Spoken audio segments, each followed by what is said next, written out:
Now Brady. And he is out of bounds, just a yard or two shy of the 30. And give him 15 more, and it's another first down. I do have to admit, I like it when it all comes together. When the top part, catching the football, right, whether you're catching it with your hands or cradling it, comes together with the legs, in this case the feet, doing a little toe tap to stay in bounds and complete the catch. And a great job by our crew on the camera shot. Love when you see the grass or on the field turf, those rubber pellets flying up. Great catch. Now Brady. And a big loss here as he's taken down. Amon Brooks able to get in and run him down for a loss of 14.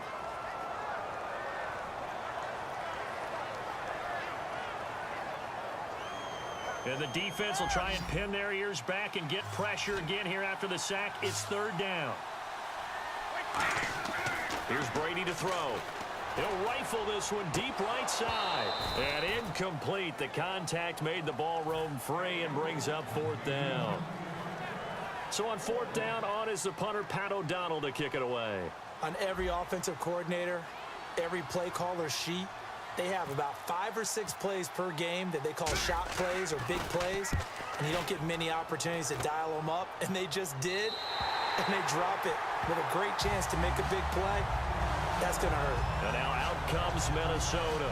And they had 3 points last time, but they didn't want 3 points because they were well within range of scoring a touchdown. We'll see if they can do better now. I'm with you on that one. Let's just go ahead and be frank about the whole thing. The only one happy about the 3-point? The kicker. Exactly. He put it through the post. That's going to help him in contract time. But that offense, they're thinking, let's get in the end zone this time. I don't know if that helped him in contract time. You could have kicked that one through. I don't know about that. Toe bash. I don't know about that. Super toe. Credit him with a 1-yard gain there to make it 2nd and 9. And they're going to speed things up here. That first down play, all you want to do is wedge out any type of space and try and create enough room. If you have to run the punter out there, he can successfully complete the punt. Yeah, didn't get a ton there, but at least some positive yardage.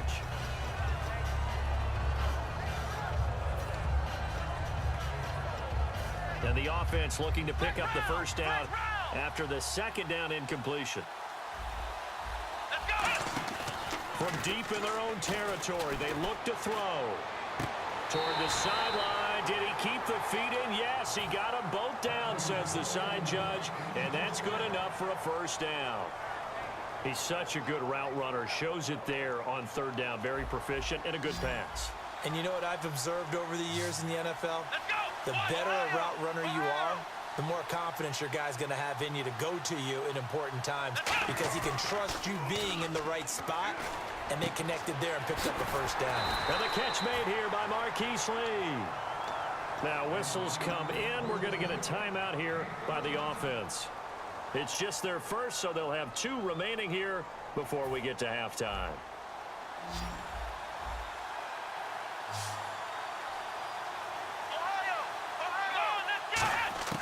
Now McNair looking for a first down throw. He's going to air one out. And that one falls incomplete. Looked like he might have had position there, but he couldn't hold on at 2nd down. So the incomplete pass brings up 2nd down. And when all else fails as a defender, when you're not there in the coverage, your best friend is exactly what we saw there. A big play shot taken by the offense. Unfortunately, it ended in a big drop. Stephon Diggs, his intended receiver. And that takes us from 2nd to 3rd down. It's always tough for the guys throwing the football when they think they've got a completion and the ball's almost there, and then someone sneaks a hand or 2 in and bats it away.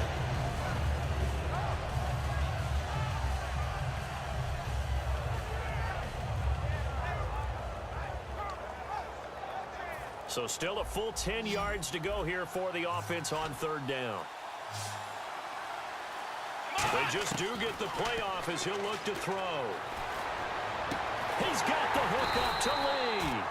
And he's taken down, but not before he gets this into enemy territory across the 40. I don't care how many times we see it. I still get a kick out of watching quarterbacks and receivers do the pass tree in pregame warm-up.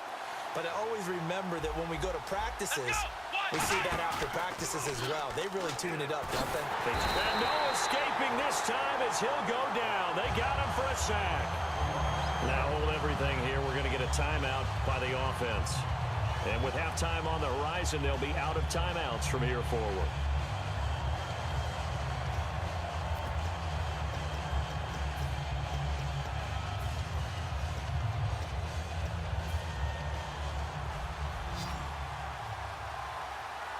They come out 5 wide, 3 of them to the right side. On second down, McNair. He's going to float this one deep right side. And not only did he drop it, he dropped it in the end zone. Well, they went for the big play there, but that drop could really hurt their momentum. And you see the clock almost empty, so this is likely the last play in the second quarter. They'll throw now on the final play. He's got time in the pocket. He's going to try and go deep again. And it's knocked away and incomplete. So we've reached halftime here in a 4-point game as we send you over to our headquarters in Orlando, where we check in with Larry Ridley for our EA Sports Halftime Report.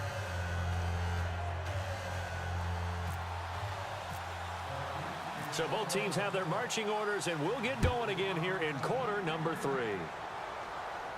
This is fielded a couple yards deep.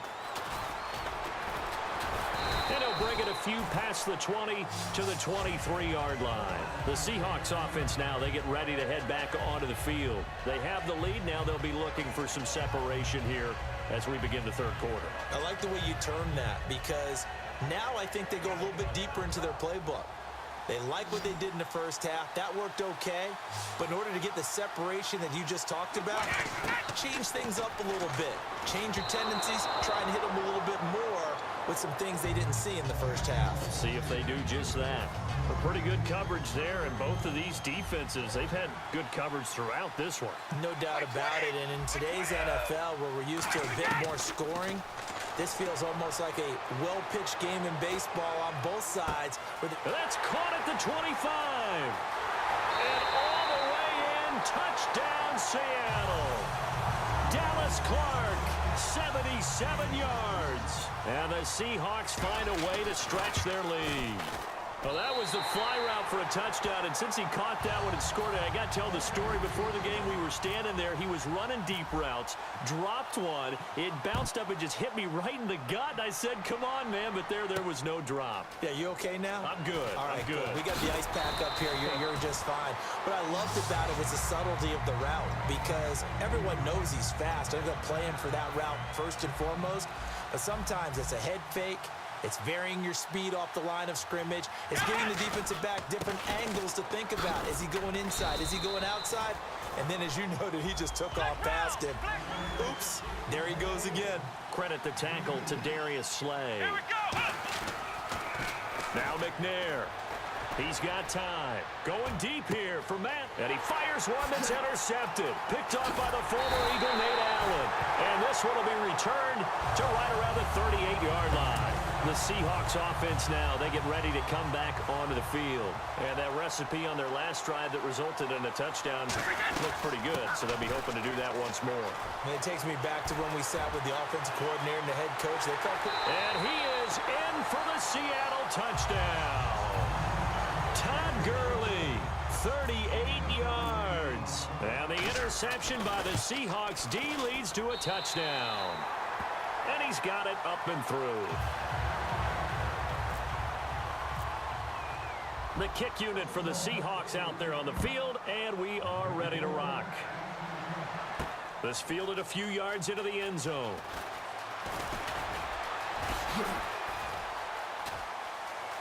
Stephon Diggs, the 40, 20, 10, 5, touchdown, Vikings. Stephon Diggs with a return of 102 yards. And the Vikings are able to cut into that deficit. That was a special return, and it happened because he's a special returner. He had...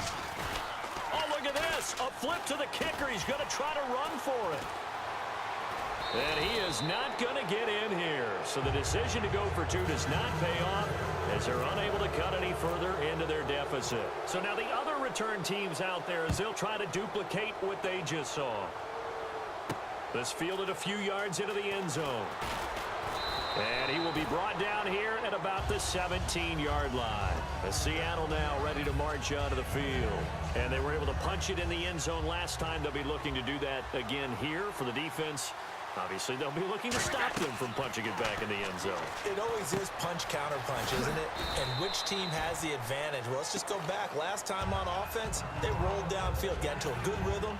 You can see a little more bounce in and out of the huddle. You can see the sideline really get into the game. So defensively, you're thinking to yourself, how do we take that away from them? How do we get the advantage back? Let's see what they come up with. I think pressure is always the first way to go. You love pressure. I love it. We'll see if they dial it up this drive. And a good quarterback facing zone coverage. If he has just a little bit of time to survey the scene, that's what's going to happen. No doubt about it. If there's no pressure, he's going to continue to pick them up. Todd Gurley, wave goodbye. Past the 20. And all the way in, touchdown Seattle. Todd Gurley with now his second touchdown of this third quarter. And the Seahawks add on to their lead. And he's been a busy man, 5 for 5 now as he knocks another one through to extend the lead. Out is the kickoff unit as they run up and send this one away. Fielded about a yard deep. And he'll take this up past the 20 and down at the 22-yard line. And now out comes Minnesota. And following the interception, we'll see what they can put together on this drive. I can hear my old college coach right now. He always used to tell us before every game, the team making the fewest mistakes will win. What they're hoping is that last mistake is their only one of the game. Coaches, that's all they talk about, turnovers, right? Minimizing those and maximizing opportunities. Unable to connect on the first down pass play. Now it's second down. Now McNair. On the screen, this is Coleman. Nothing on the screen that time. Now it's third down. So nothing there on the screen that time. That means all that great acting they tried on offense went for naught, didn't it? Because you have to try and influence them. Make them think that you're doing something else. Make them think that they can get to the passer by letting them by and then setting up the screen and getting downfield. Didn't happen at all. Give a lot of credit to the defense for not tumbling to that one. One thing I know from experience is that when the deep ball is thrown and you're the defender, you've got to fight that little bit of panic that emerges. You've got to play. And they're going to fake it from deep in their own territory. But he will not make the first down marker. And that'll be a turnover on downs. As Seattle now ready to march out of the field. And they will simply, Charles, be looking to duplicate what they did last drive when they were able to push it in. And he is in for the Seattle touchdown. Eric Decker, a 7-yard touchdown grab. And the Seahawks find a way to stretch their lead. And he'll bang that one through. The kickoff unit is out on the field, and they will send this one away. And, oh, he kicked it out of bounds. That's a big penalty. And this is where the rest of the team turns and stares at the kicker and says, you have one job. Execute it. They'll put 2 receivers left, 2 to the right. On first down, it's McNair toward the center of the field, but it's incomplete. And that incompletion was caused by the defense. I think they were trying to get one into the middle of the field, trying to find a receiver there. But they were in zone defense. And what are the advantages of being in zone? Eyes and reaction. Eyes meaning all eyes are on the... And the Seahawk defense gets to him, and they bring him down. Mario Edwards able to collapse the pocket and drop him for a loss of 3. From the gun, here's McNair. He sets to fire deep. And he bats it away, and it falls down incomplete. I like the boldness, and I like that they took a shot downfield, but it was well covered, and he was able to get a hand in and knock it away. I guess they figure they got to start taking some chances. Here's a big one in this third quarter as he'll go for it on fourth down. McNair to throw. And this is incomplete. A surprising move to go for it. Predictably, at least somewhat predictably, it doesn't pay off.